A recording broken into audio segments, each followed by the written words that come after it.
Oh yes! Last night really did happen, guys. Final Fantasy VII Remake's sequel, which is called Rebirth, was officially revealed and we were shown a teaser trailer a little over 1 minute long. Exactly what we wanted and predicted it to be. Even though the trailer was short, we got a lot of information from it, which we're going to break down and talk about in this video. Spoiler warning for the original Final Fantasy VII story. We're going to be talking about big events which occur in the story's climax, and if you're interested in a spoiler-free discussion, please comment below and I will make a follow-up video for you all if the interest is there.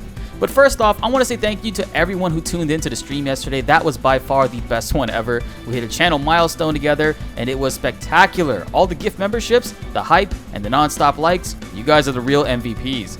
To all the new members and gifted members, good luck in the PS5 raffle. So today, I want to break down what we saw, heard, and felt from the Final Fantasy VII Rebirth trailer. Guys, I cannot tell you how amazing, first off, it feels to not have to say Final Fantasy VII Remake Part 2 anymore. Rebirth just makes me smile. I don't know about you guys, it just feels great to say. Hit that like button because Final Fantasy VII Rebirth was revealed and we need to send the hype through the roof. Let's get this video to 2,000 likes to celebrate, and also subscribe and hit that notification bell so you don't miss out on these non-stop videos I have coming out for you all. Only 30% of you guys who watch and love these videos are currently subscribed. Let's fix that and get ready for a storm of Final Fantasy VII content coming your way. Now with that being said, let's get into the video. The trailer starts off with an above shot of the upper plate for Midgar. As the camera pans down, we get Mako particles seeping out of the pipes and a bunch of birds are flying by. A white feather slowly falls down as the camera pans, and we see Zack carrying Cloud into Midgar. All the while this is happening, Aerith has dialogue saying to the party, "What we've done, that is set in stone. The past is forever. But the future, even if it has been written, can be changed. So focus on the future, not the past." Which at first can sound like a jab at purists, telling them to get over remake changing.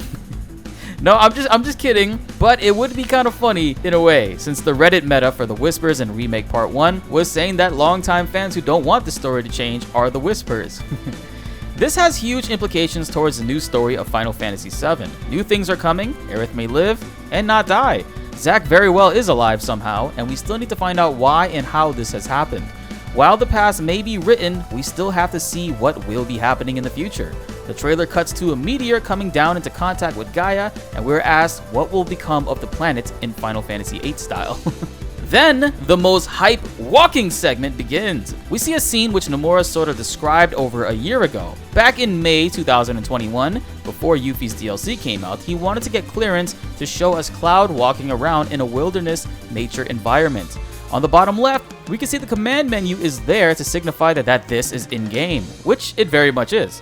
There's also a remake compass above the screen showing the objective is over 1,000 meters away. I know why they did it, but I do wish we could have seen what the level map looked like so we can see and witness what the boundaries are for when we walk around. I just want to know how linear it is. And then lo and behold, this is the calm flashback story of Cloud's interaction on a mission with Sephiroth, who walks casually into the camera shot. Cloud's voiceover says he wants to finish what he started. He wants to reclaim his birthright and rule over the planet with Jenova at his side. Clearly he's talking about Sephiroth. We get some Jenova flashes of Sephiroth's eyes, Jenova experimental tubes, and then a quick shot of Jenova as a whole in the containment tube.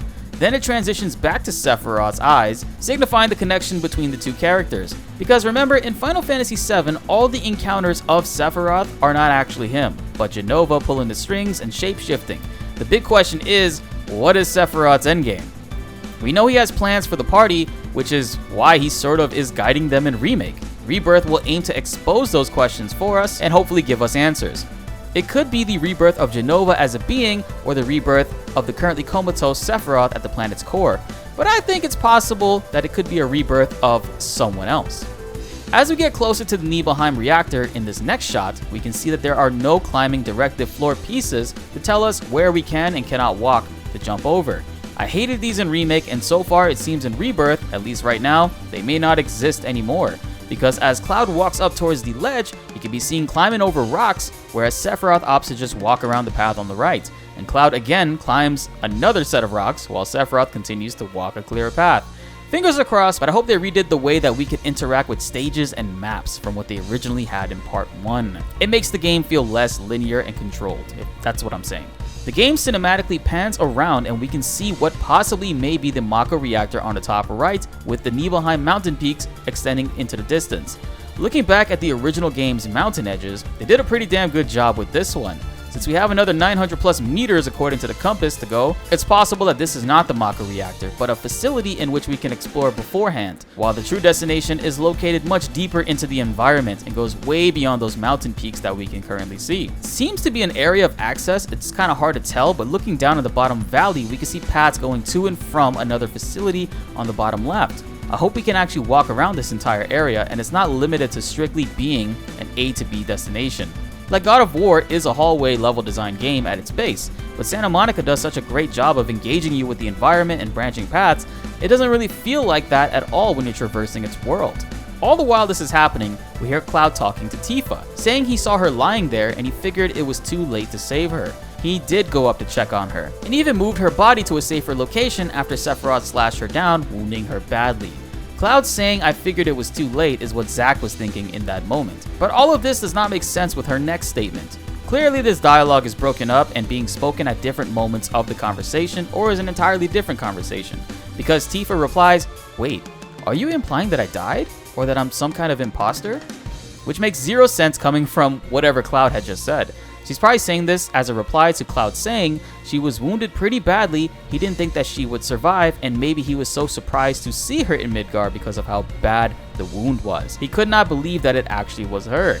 Just my thoughts on what the previous statement would have been to get her to reply what she said. The camera scene switches to Genova flashes showing Aerith's Advent Children death scenes. Then the question on screen comes up and it says what is fact and what is fiction, which is interesting because it's widely theorized the game of Rebirth will start off in the calm flashback. Cloud is telling the story about his interactions with Sephiroth, and Tifa in the original game is uneasy about this the whole time because Cloud is talking about things he should not know about, because she was also there and does not recall him being there.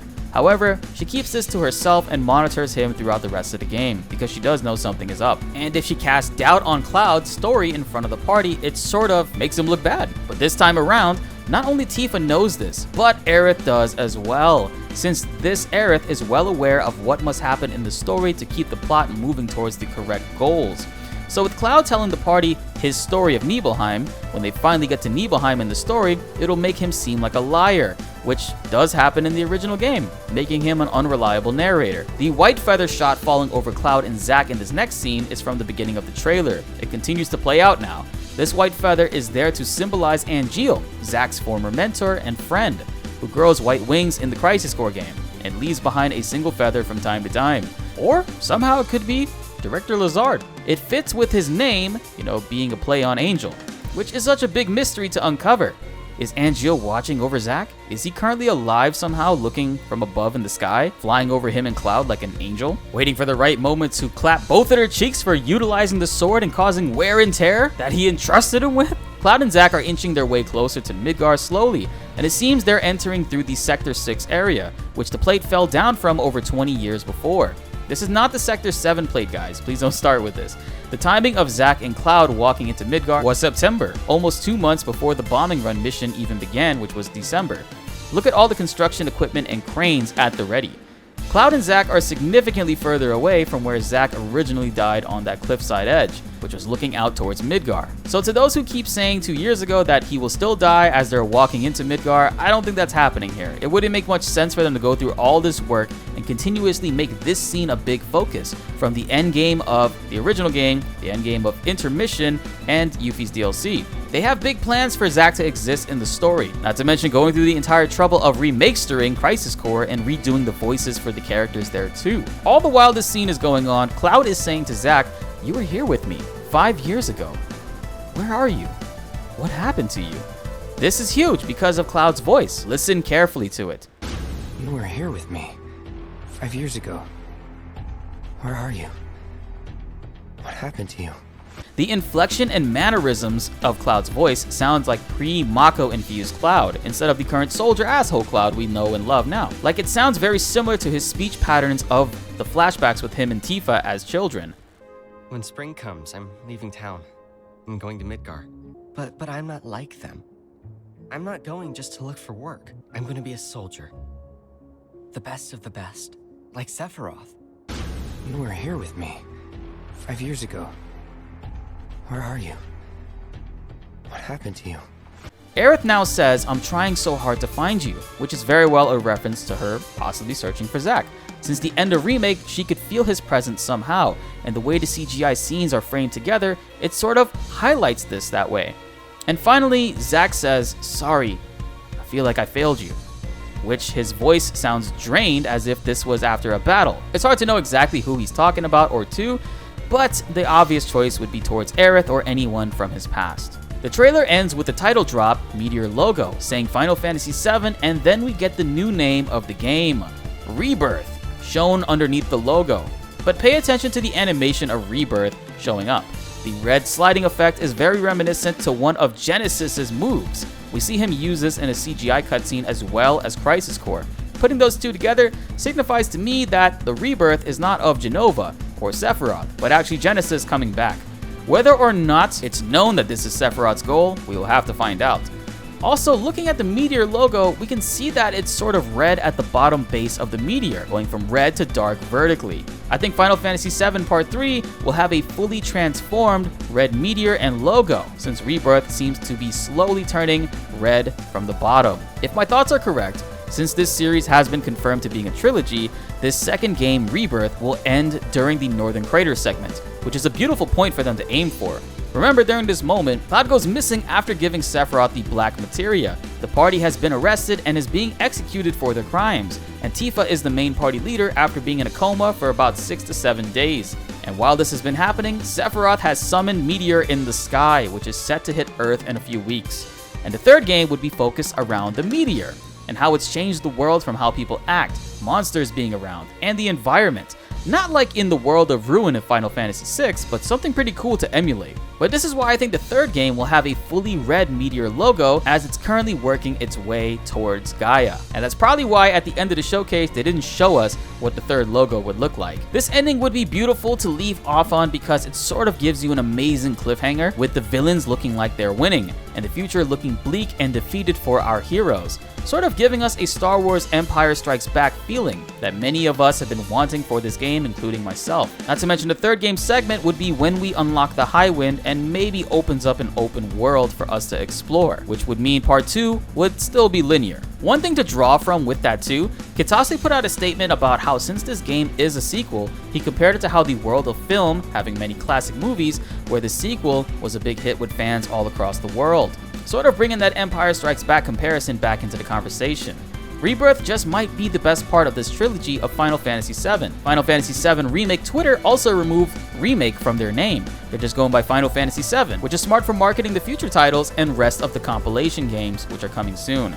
That was a short trailer, but lots of good information to talk about regardless. What did you guys think? Did I miss anything? Please comment below so we can get a discussion going and get to the bottom of this. Be sure to like the video if you enjoyed and subscribe if you are new. More Final Fantasy VII videos are on the way and you won't want to miss them. My name is BltzZ and thanks for watching.